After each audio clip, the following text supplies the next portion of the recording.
Naalala ko po, nung nandun pa ako sa kabilang trabaho ko nung kailan lang, sa tuwing dumadaan po yung finance guy namin, officer namin sa opisina, pag dumadaan sa department namin, nagpapalakpakan kami. Every time yun, every time. Every time magpapakita siya doon, may gagawin siya, dumadaan siya, pinapalakpakan namin. Di ba? Kasi siya may hawak ng sahod eh. Di ba? Kaya pagdaraan yun, walang tigil yun hanggang sa malipat ako ng bagong trabaho, yun yung bigla ko naalala. Na itong taong to, kung siya yung nagre-release ng sahod, pinapalakpakan. Yung may-ari ng kumpanya, hindi pa eh. Yung CEO namin, pag dumaan yun, wala lang naman eh. Yung may-ari mismo, wala eh. Pero yung mahawak ng pera, ng salary, nagre-release, talaga naman, palakpakan kaming lahat. At natatawa siya, natutuwa rin siya, di ba? Doon sa ganung klase ng, let's say, joke or light moment na aming ginagawa sa tuwing siya ay dumarating. Hindi lamang yun, I believe in our lives, sa ating mga buhay, may mga tao rin tayong gustong-gusto natin nakikita. Di ba? Hindi pwedeng wala tayong gustong-gustong nakikita, syempre. Maaari, sa mga wala pang pamilya, gustong-gusto natin nakikita yung mga parents natin sa tuwing tayo umuwi. Mga parents, mga kapatid. Lalong-lalo na syempre parents. Lalong-lalo na mga magulang. Kasi iba rin ang mga magulang kapag nag-welcome sa anak eh. Diba? Makikita mo yung saya sa kanilang mga mata. Yung sigla. Oh, andyan na si Joy! Andyan na si Joy! Diba? Let's rejoice! Andyan na si Joy. Iba yung mga magulang eh. Ang mga bata, ganyan din naman sa mga magulang, di ba? Pag galing sa labas yung mga magulang, tuntua mga bata, natatanong pa lang sa malayo. Yung iba nga, hindi ba, nararamdaman ng mga bata eh. Pag kumahol na yung aso, dun sa area na yun, at yung oras mismo, nararamdaman kahit hindi pa marunong tumingin sa relo, nararamdaman nila, uy, parating ng nanay, or parating na ang tatay. So, hindi lamang yan, I believe, kayo mismo, meron kayong mga tao na gustong-gusto nyong dumarating na, ay, salamat, parating na yung taong ito. Nagiging maayos na uli ang lahat. May aasikaso na naman ng mga bagay-bagay. At ang sarap nung nararamdaman ng taong yan, di ba? Na napaka-welcome niya dun sa lugar na kanyang pupuntahan or babalikan. At especially pag nakita niya mga tao na asang-asa sa kanya. Na malayo pa lang siya, nakangiti na. Ay, naku, ito na. Darating na siya. Ang saya. Ganun din po yung kwento dito sa mensahe ng Panginoon sa araw na ito. Ang pinag-usapan dito, magandang paa.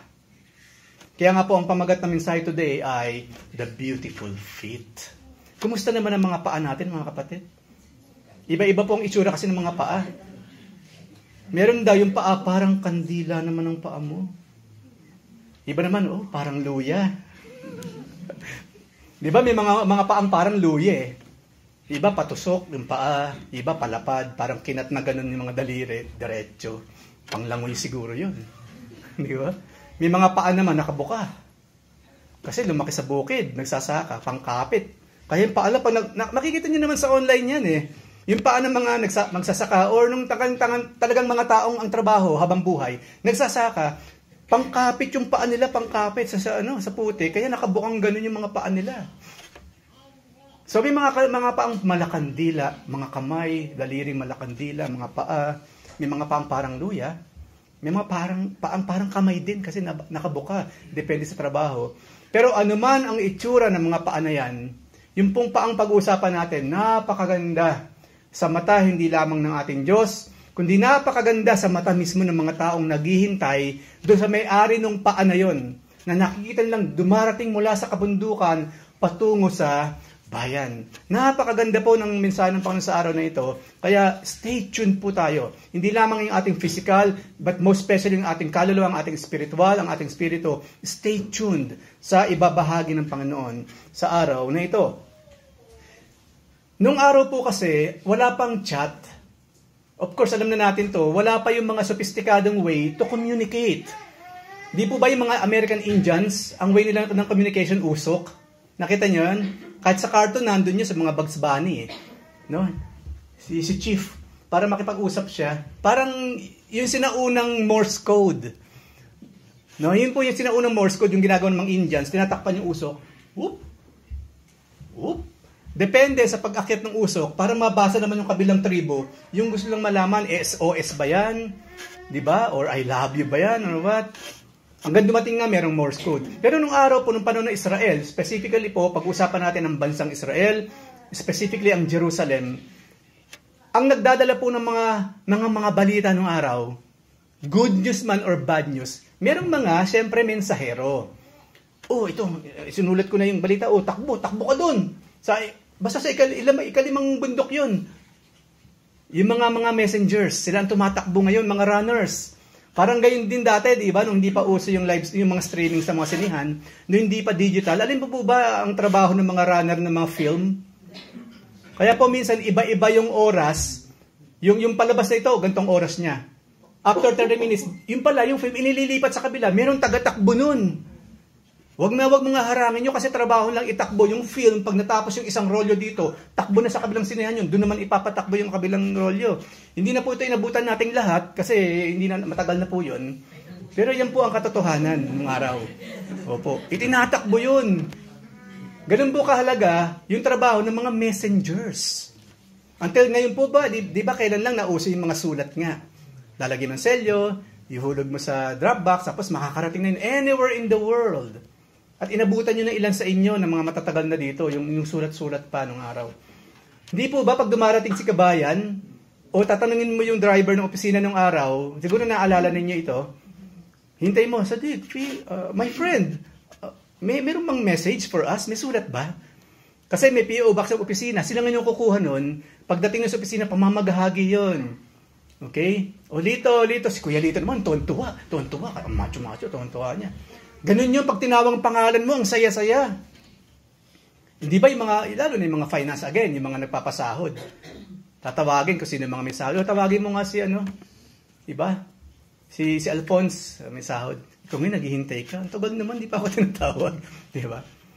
Ganun kasaya. Depende sa dalang balita ng mensahero kung sasaya ka o hindi. Kasi laging dalawa yan eh. Ano ba ang laman ng envelope na ito? Good news ba or bad news? Ano ba ang gusto mong mauna? Good news, bad news? Di ba pinapipili pa? Nasa inyo yan kung ano gusto nyo mauna. Good news ba muna or bad news? Di ba? Pero ganun po. Ganun kahalaga yung trabaho ng isang mensahero. Kaya po itong pinag-usapan nating tao dito, kasi po ang Israel by that time, nasasakupan pa ng Babylonia. Especially in Jerusalem. Nasasakupan pa sila ng kaaway, let's say, Assyria or those people, nasasakupan sila. Pero, ang Israel po, laging nananalangin kay Yahweh. Oh, Yahweh, kailan mo kami palalayain laban sa mga paganong ito? Ang hirap mamuhay ng isang makadiyos na tao, mahihirapan siyang mamuhay sa kalagitnaan ng mga hindi makadiyos. Mahirap mabuhay ang isang taong naniniwala sa nag-iisang tunay na Diyos sa kapaligiran ng mga taong naniniwala sa ibang Diyos na hindi naman tunay. O sa mga maraming Diyos na kanilang sinasamba. So, ganun sila ngayon. Kailan darating ang good news? Kailan darating ang good news? So, ano yung sinabi ni Yahweh sa Israel, sa Jerusalem? Kung saan natin kinuha? Yung napakagandang verse na yun. Basahin po natin Isaiah chapter 52, verse 1 to 9. Ang sabi po dito ni Yahweh sa pamagitan ng propeta. Kasi ito na, yung matagal nang hinihintay na kaligtasan ng Jerusalem. Gumising ka, Jerusalem! Magpanibagong lakas ka, o banal na lungsod. Muli mong isuot ang mamahaling mong kasuotan, sapagkat mula ngayon ay hindi na makakapasok diyan ang mga hindi kumikilala sa Diyos. Malaya ka na, Jerusalem! Tumindig ka mula sa kinaupo ang alabok at umupo sa iyong trono. Look at the contrasts. Look at the contrast na sinasabi ng Diyos para sa Israel, para sa Jerusalem. Kalagin mo ang taling nakagapos sa iyo. Ito ang sabi ni Yahweh sa kanyang bayan. Ipinagbili kayo ng walang bayad, kaya tutubusin din kayo ng walang bayad. Priceless ang Jerusalem. Kung paanong priceless ang kaluluwa ng bawat isa, kaya priceless yung ipinambayad sa atin at yun po yung dugo ng ating Panginoon. Yun po ang ibig sabihin dito. Ipinagbili kayo ng walang bayad, kaya tutubusin din kayo ng walang bayad. Simply put, hindi kayo ang magbabayad.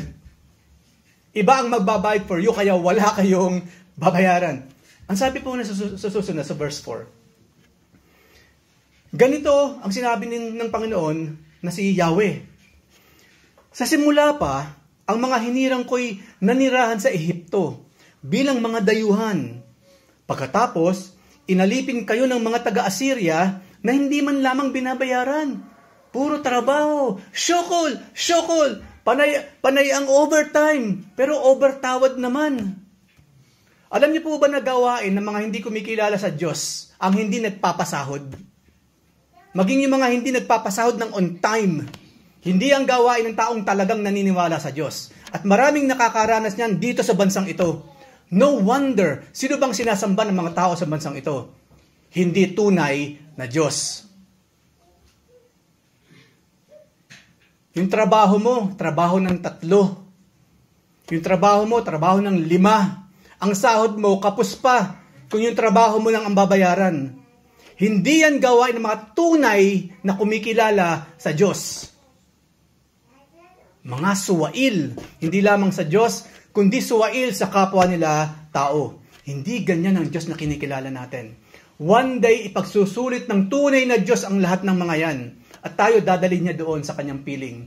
At tayo nagdiriwang habang sila na hindi kumikilala sa tunay na Diyos, nandun sila, nagngangalit ang kanilang mga bibig, ang kanilang mga ngipin. At nahihirapan sila araw at gabi, magpawalang hanggan. Kaya tiis-tiis lang. Tiis-tiis lang. Tinutulungan naman tayo ng Panginoon. Tiis-tiis pa mga kapatid. One day, darating din yung mensahero na yon na magdadala ng good news sa atin. Sabi sa verse 5, ganyan din ang nangyari sa inyo nang kayo bihagin din naman sa Babylonia. Biniyag kayo at hindi binayaran. Nagmamayabang ang mga bumiyag sa inyo. Ano pa sinabi ng mga taong ito, na mga kalaban ng Diyos? Hindi lamang sa kanila, hindi lang yun. Walang humpay ang kanilang paglait sa aking pangalan. Kaya darating ang araw, malalaman ninyong ako ang Diyos na nagsasalita sa inyo. Sabi nga sa Biblia, He will come and save us.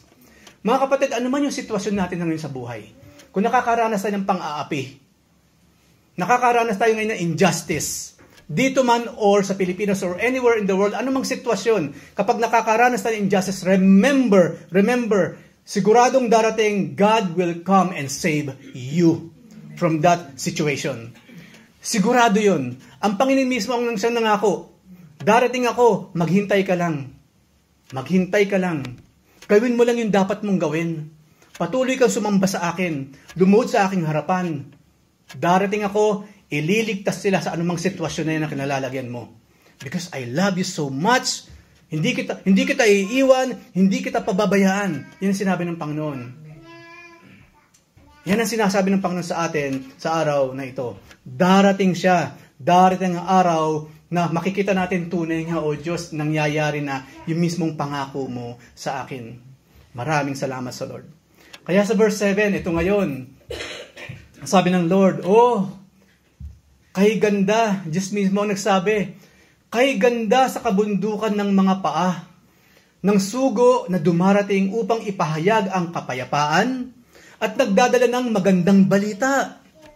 Ipapahayag niya ang kaligtasan at sasabihin, Zion or Zion, ang Diyos mo ay naghahari.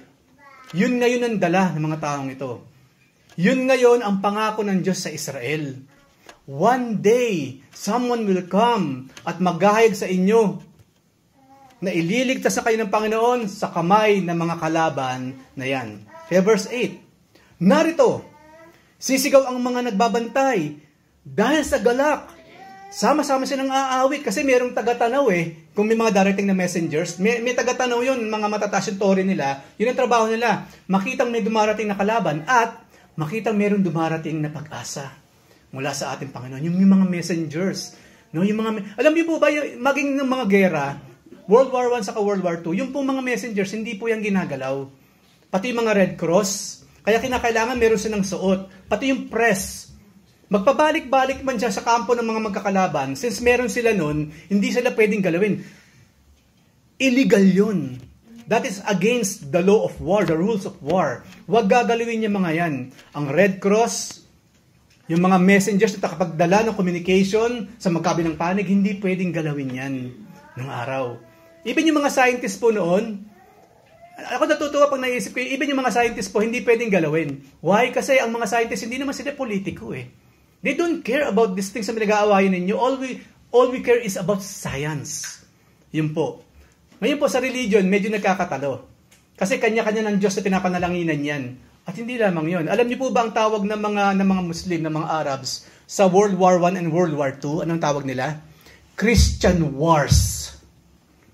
Sino ba ang naglalaban ng World War I? Saka World War II? Ang Germany, Christian. Ang England, Christian. Ang Russia by that time, nandun yung meron St. Peter's Square doon, di ba? Christian. Kaya ang tawag ng mga Muslim, hayaan nyo silang magpatayan. Christian Wars yan. Hindi ba nakakahiya? So yung mga Germans, araw ng Christmas, nagkakantaan yung mga Germans ng Silent Night in German. Yung kabila naman, yung mga Amerikano kumakanta rin naman ng Silent Night in English. Pare-parehong mga sumasamba, nananalangin sa Diyos, sa pangalan ni Jesus, pare-parehong mga Christian, nagpapatayan. At nananalangin sila ang iligtas, na sila ang manalo sa digmaan. Extra tidbits po yun for you to know. Nakakahiya po yung First World War at yung pangalawa. Christian Wars po ang tawag dyan. Yung mga ibang lahi, yung mga ibang reliyon, nakaupo lang, naghihintay, mag-ubusan kayo. Pag naubos na kayo, then we will rise up. Ang Diyos na buhay, hindi papayag ng ganun siyempre. Hindi nagtagumpay. Yung nais ng mga nakikinig lang, nanonood lang, nakaupo lang sa isang sulok. Here we are again. Pag-asang nang mula sa langit, mula sa Panginoon, itigil niyo yung digmaan na yan. Pawang kalokohan yan. So here we are. Tapos na yung Second World War. If we are waiting for the Third World War, ibang klaseng war na yon. That will be war against God and the unbelievers. And that is coming super soon. Malapit na pong mangyari ang bagay na yan. Kaya ito ngayon, nakatanaw ngayon yung nagbabantay. Narito, kaya nga po sinabi dyan, sisigaw ang nagbabantay. Dahil sa galak, sama-sama silang aawit. Nakita nila Makikita nila si Yahweh na babalik sa Zion, sa Sion. Verse 9, magsiawit kayo, mga guhong pader nitong Jerusalem, sapagkat inaliw ng Diyos ang hinirang niyang bayan. Iniligtas na niya itong Jerusalem. Hindi pa nangyari na sa mata ng Panginoon. Because our God is an eternal God. Hindi siya sakop ng time. Wala siyang kahapon. Wala siyang bukas. Ang oras ng Diyos, ever present. God is ever present. Kaya hindi kinakailangan lumingon ng Diyos para makita niya sa harap, nasa likuran niya. Hindi niya kinakailangan tumingin sa gilid para makita niya sa kaliwat kanan niya. Ang lahat ay kita. Sa lahat ng panahon ay present ang ating Panginoon. Kaya sumigaw ka mga pader na guho. Dahil eto na, dumarating na muli ang kaligtasan ng Jerusalem. Napakaganda. Kaya gayon na lamang. Pag nakita nila yan, I think meron din mga banners yung mga yan para kitang-kita sa malayo.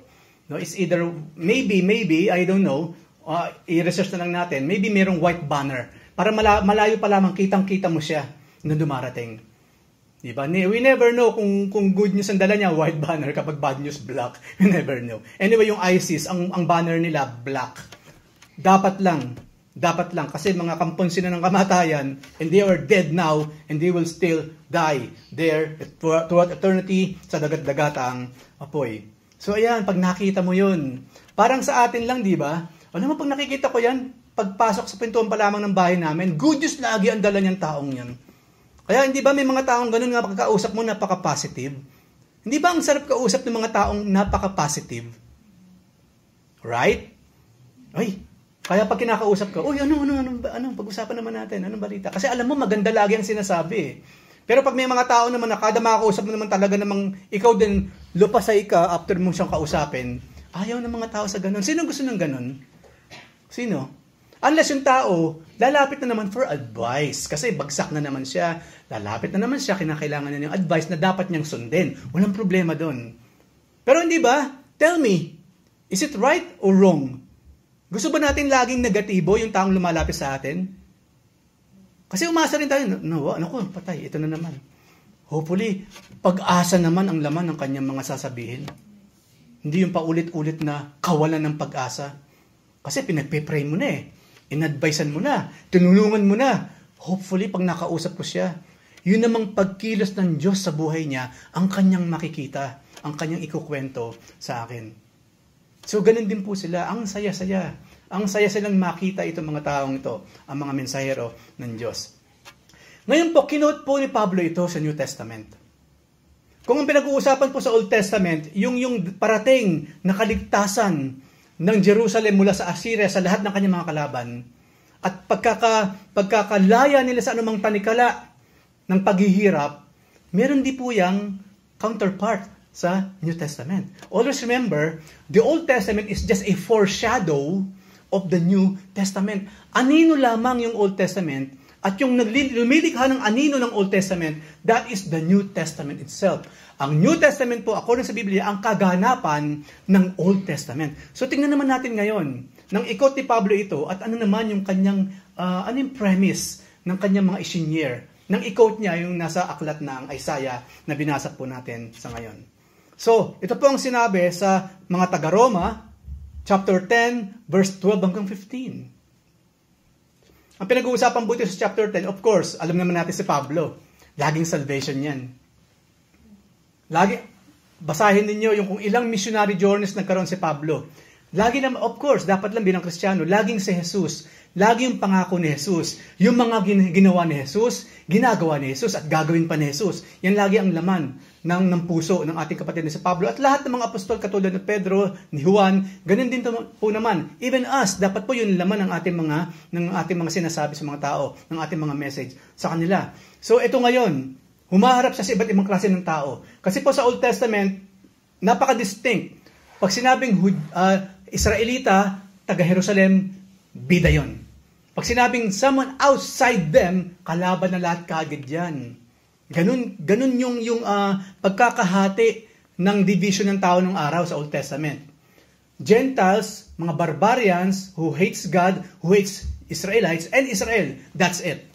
Pero dito po kasi sa New Testament, nagkaroon ng tatlong klase ng tao.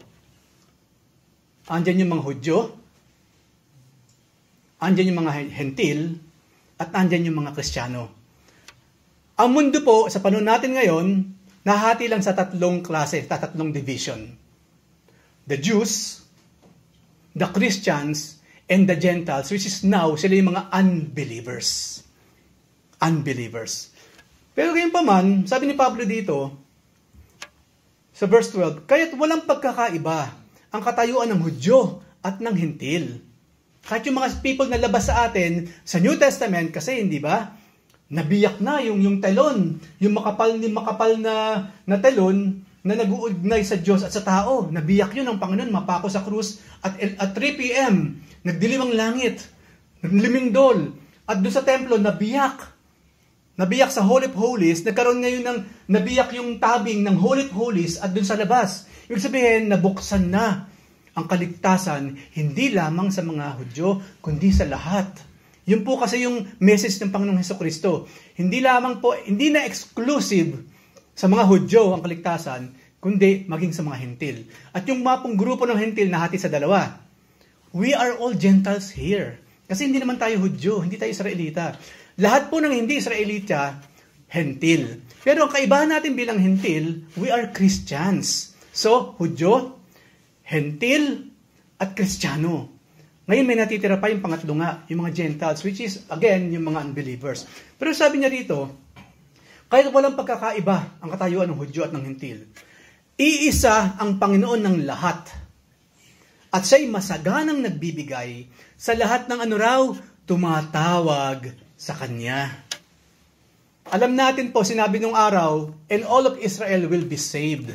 Akala ngayon na maraming mga nag-i-interpret nun, yung mga Israelitang hindi naniniwala kay Jesus, ligtas pa rin. Of course, they're not. So yung pong mga dumudura sa mga Christians ngayon sa Israel, mapapanood niyo po yan. They hate Christians. Especially mga Orthodox. Yung mga may ganun na buhok, tapos may mga nakalagay ditong back, saka sa kamay, tapos yung mga Orthodox yan, mga napakahigpit na klase ng mga Hudyo, they hate Christians. Dinuduroan nila yan. Hanggang ngayon, Israelita ba sila? Yes. Ligtas pala? No. Kasi sinabi rin po ng Panginoon, ang tunay na anak ni Abraham ay yung nagdadala ng relihiyon ni Abraham. Ano ba yung relihiyon ni Abraham? Yung maniwala sa Messiah na darating, at yung Messiah na yun dumating na at kaharap nila, and that is the Lord Jesus Christ. Kaya nga sabi ng Panginoon, hindi si Abraham ang tatay nyo. Sino kausap niya? Mga religious leaders pa ng Israel. Mga Sadducees, mga Pharisees. Hindi lang sila basta Israelita, ganun na lamang pagiging religyoso nila sa Judaism. Ang sabi ng Panginoon, hindi si Abraham ang tatay ninyo. Ang tatay ninyo ay walang iba kundi si Satanas. Dahil siya ay sinungaling at lahat ng kasinungalingan nanggaling sa kanya. And you are liars, mga hypocrites. Kaya ilang beses sinabi ng Panginoon yan, 8 times, 7 times. Diba? Woe to you, O Pharisees, hypocrites! Ilang beses niya kasi ng mga hindi tunay. So hindi po kung tinawag na Israelite, ligtas na agad. Yun lamang po yung mga Israelite na taglay yung tunay na relihiyon or belief na meron si Abraham. At again po, ano bang relihiyon, ano bang belief meron si Abraham? Kundi yung kanyang paniniwala purely kay Yahweh, at si Yahweh nangako na siya'y magkakatawang tao, at yung magkatawang tao si Yahweh, tinawag din sa Messiah, at yung Messiah nung dumating, ano pangalan niya? Pinangalanan siyang ano? Emmanuel. Yun ang diwa ng Pasko. Emmanuel ang ibig sabihin, God with us. Yung pong Jesus, yun din po ang meaning nun, Emmanuel then God with us. Yung Christ, yun yung kanyang title. Ang Christ po kasi in Christos, Messiah po ibig sabihin nun. Jesus the Messiah. Jesus Christ, Jesus the Messiah. God, our Savior. God, our Messiah. Jesus Christ is our God in the flesh. Kaya nga po sinabi rito, in the light of the gospel of the Lord Jesus Christ, na kahit kinuha niya sa Isaiah, yung kanyang kinote, alam ni Pablo, sino ba yun? Yung pangalang pinag-uusapan dito, na kapag tinawag natin, ikaliligtas ng tao. He knows it. Wala nang iba kundi yung pangalan according sa Hebrews chapter 12. Di ba isa lang ang pangalan binigay sa silong ng langit na sukat ikaligtas ng mga tao? Kaninong pangalan raw yun? Hesus Kristo, kay Jesus. Yung lahat ng reliyon, yung millions of religions na ibang tinatawag, hindi si Jesus, they are nothing. Lahat ng ginagawa lang ngayon, nothing. Lahat ng itinuturo nilang kabutihan, nothing. Si Jesus mismo nagsabi, apart from me, you are nothing. Apart from you, you cannot do anything. Kaya nakakaawa rin sila. Kaya to be fair, since they will go directly to hell after this life here, dahil hindi sila kumikilala sa Panginoon, ano meron sila dito? Kayamanan sa sanlibutan. Wala na silang, bakit ganun sila? Bakit sila humahabol sa kayamanan? Yung mga unbelievers especially. Yun na lang kasi yung yaman na kanilang tatamasahin in this life. After this life, wala silang yamang hihintayin na mula sa langit. Wala ni isa. Sila higit pa sa mga pulubi, nandun sila nagdurusa sa dagat-dagatang apoy throughout eternity. Kaya po sinabi ng Panginoon, huwag kasi kayong mag-impok ng kayamanan sa lupa. Huwag kayong mag-focus sa mga bagay na yan. Dahil dyan naka-focus sino raw? Yung mga taga-sanlibutan. Yung mga hindi ligtas. Kung papunta kang impyerno, wala akong problema, mag-impok ka na ng lahat ng kayamanan mo dito, enjoyin mo ng lahat. Because after your life here, you will die spiritually and you will, maghihirap ka throughout eternity sa hell. But you, my sons and daughter, sabi ng Lord, yung kayamanan ninyo, meron na, nakahanda na siya. It's waiting there with me in heaven. Sa akin kayo mag-focus. Sa utos ko kayo sumunod. Because there in heaven is waiting everything na hindi nyo kailanman makakamit here on this planet. We must understand the gospel. We must understand this. Bumili tayo ng mga bagay na kailangan natin, walang problema doon. Pero naging luho na yan. Hindi mo kailangan, binibili mo. Samantalang maraming mas nangangailangan supposedly ng ipanggagastos mo, then you are really mistaken. Ang sabi sa Biblia, ano yung warning ng Biblia? Dahil kung nasaan ang kayamanan ng tao, naroon ang kanyang puso. Kaya wala po dapat Kristiyanong materialistic. Wala po dapat Kristiyanong makamundo. Because we do not belong here. Our heart belongs to the Lord. Our heart belongs to heaven. If we are really going to heaven, nandun ang puso't isipan natin. Not on these things na nasa ating harapan. Alam niyo kung gusto niyo mag-invest talaga, na ang Diyos papalakpak habang kayo nag-invest, given na yun sa langit. Sige, given na yun sa langit. Bukod sa Diyos, bukod sa langit. Alam niyo kung ano? Magbigay ka ng buhay sa iba. Kung meron man dapat talagang pagkagastusan ng tao, tulungan mong mabuhay ang kapwa mo tao. Ano bang ministry ng Diyos? Bakit siya nagtitiis sa atin? Upang buhayin tayo, mga kapatid. To give us life. To give us life. Kaya saludo ako sa mga sumusuporta sa magulang. Saludo ako sa mga sumusuporta sa mga kapatid. Saludo ako na financially sumusuporta sa lahat ng mga taong nangangailangan. Dahil yun talaga ang gusto ng Diyos. I am the life giver and I am sustaining it. Yun din ang gusto kong gawin mo, anak. You cannot give life because only me can give life, but at least magpagamit ka sa akin to sustain other people's lives. Walang pinakamahalagang investment kundi yung kaluluwa ng tao. Buhayin mo yung kanyang physical na katawan. Tulungan mo, pag-aralin mo, pakainin mo, bigyan mo ng shelter kung kinakailangan. But huwag mo rin kalilimutan, hindi lamang yon. Hindi lamang sa tinapay na bubuhay isang tao, kundi saan daw? Sa bawat salitang nagmumula sa bibig ng ating Panginoon. Tumulong ka. Maraming gumagawa niyan. Kahit nga raw ang nagnanakaw para sa kanyang mga mahal sa buhay. Lalo na tayong hindi namang magnanakaw, lalo pa natin gawin yun. Magpursige sa buhay, not because of yourself only, not because of these things na sandali lang naman, wala na. Bumuhay ka ng tao, at the same time, ibahagi mo yung buhay, yung salita ng buhay na nagmula sa ating Panginoon. That is our foremost ministry in this life. Bumuhay ka ng tao physically, at bumuhay din tayo ng kaluluwa ng taong yan towards heaven sa ating Panginoon. Is that clear enough? Mahirap ba intindihan sinabi ko, mga kapatid? Mahirap o hindi? Then do it. Do it. Ang Diyos nang bahala sa atin. Let's do it because we love God. Let's do it because we love those people around us. Then bahala na ang Diyos sa atin. Bahala ng Panginoon sa atin. Itong sinabi sa verse 13, maliligtas ang lahat ng tumatawag sa Panginoon. Turuan natin sila na habang tinutulungan natin sila sa mga ilangan sa buhay, turuan din natin silang tumawag sa pangalan ng ating Panginoon. Alam mo kung saan nanggagaling yung mga itinutulong ko sa pamilya nyo? Oo, dyan sa Saudi. No. Sa boss mo? No. Mahusay ka kasi? No, lalo na no. Nanggaling yan sa Diyos. Doon ngayon yung pagkakataon, pwede nating itanghal ang pangalan ni Jesus na siyang bumubuhay sa kanila na ating mga sinusuportahan. Ipasok mo ngayon yung pangalan ni Jesus doon. For them to realize, oo nga naman. Sa Diyos nga naman nanggaling ang lahat. Ang mga tao, tumanggap lamang po tayo. Pero ang lahat ay binigay sa atin ng ating mapagmahal na Panginoon. Remember that. Remember that. Kahit hindi ka makapagpatayo ng bahay. Kasi lagi may sakit eh. No? Kasi lagi pag-aaral kasi. Okay lang yan, kapatid. Mas mahalaga yung buhay niya kaysa sa mga bagay na yan. And again, sabihin ko sa inyo, bahala ng Panginoon. Alam naman ng Panginoon yung pangailangan natin. Diba? Kaya di ba madalas nasasabi ko nung araw, simple na nga lang pangarap ko, tricycle lang eh. After 20 years, wala pa nga kapabili ng tricycle. Kasi ano yung flip side nun? Ano yung other side of the coin? Hindi man niya mabili yung tricycle, yung jeep na nais niya. Kasi itinulong niya kasi sa pamilya niya. Ibinuhos niya sa pag-aaral ng mga bata.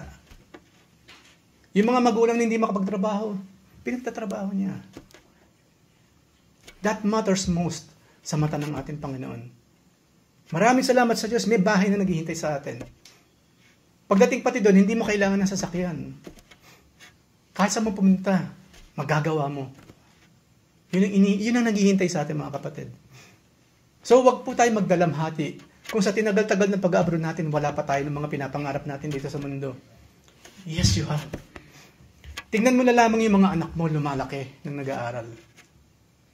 Saludo din ako sa mga nag-iisang nagtataguyod sa kanyang pamilya. Marami dito mga ina na sila nagtataguyod ng kanilang mga anak. Saludo ako sa inyo. Hindi madaling magpalaki mag-isa sa mga bata. Pero tinulungan kayo ng Panginoon. Tinutulungan po kayo ng Panginoon. Okay, ibuhos sa mga bata. Ibuhos sa mga bata, mga kapatid. Kung may extra, why not? Galing na sa Diyos yun. O sa kabila ng lahat ng ginagawa ninyo, nauubos sa inyong pera, ang inyong sahod sa pagtulong sa inyong kapwa, at meron pa kayo na itatabi para may pantayo kahit paano ng bahay, mapalad kayo. Kasi inunan ninyo yung mga kaluluwa na ibinigay ng Panginoon for you to minister. Mapalad po kayong lahat. Purihin ng Diyos sa buhay ninyo, mga kapatid. So hindi lamang yun, verse 14. Ang sabi po sa verse 14, napakaganda ng kwento dito. Ito ngayon, ipinasok ni Pablo yung evangelism. Yung kwento sa Isaiah, which is foreshadow ng New Testament, ipinasok niya ngayon yung ano yun, ay yung shadow na yun, ay ba yung ibig sabihin yan? And this is it. This is it. Ang sabi po niya sa verse 14, iisa-isahin po natin. Ang sabi ni Pablo, okay, mahalagang tumawag sila sa pangalan ng Panginoon, mahalaga yun. Pero ito ngayon, ang sabi ni Pablo, paano naman sila tatawag sa Kanya kung hindi sila sumasampalataya? Paano sila sasampalataya kung wala pa silang napakinggan tungkol sa Panginoon, sa Kanya? Paano naman sila makakapakinig kung walang mangangaral sa kanila? Di ba? At verse 15, at paano makakapangaral ng sino man kung hindi naman siya isinugo? Hindi siya mismo inanoint ng Diyos na maghayag ng kanyang mga salita. At yun nga, tulad ng nasusulat, kinote niya, yung binanggit po, kay ganda ng mga paa na naghahayag ng mabuting balita. Kay ganda ng mga paa kung ginagamit natin ang mga paang yan para ibahagi natin ang buhay, ang tunay na buhay sa ngalan ng Panginoon. Ang tunay na buhay po mararanasan natin kapag 100% si Kristo na ang driver, ang captain ng ating buhay. Doon talaga mararanasan natin yan. Yung dating pinanghihinayangan nating wala pa tayo, darating time, hindi ka pala talaga kailangan to. May mga bagay na mas kailangan ko pala. Maraming salamat sa Espiritu ng Diyos. Sa iyo nagmulat sa aking mga mata sa mga bagay na talagang kailangan. At hindi lamang mahalaga sa akin, most especially mahalaga para sa Diyos.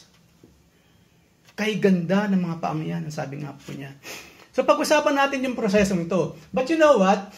Babalik ta rin po natin. Okay? So ito po yung mga proseso upang manampalataya ang isang tao. Number 1, ang pinakauna kasi dapat, meron munang taong hinipo ang Diyos, ipinadala. Kaya po baliktad ang pag-usapan natin ngayon. Number 1, magpapadala ng sugo ang Diyos, and that is us. Tayo. Nakakapakinig na tayo ng mabuting balita, then share. Share that good news.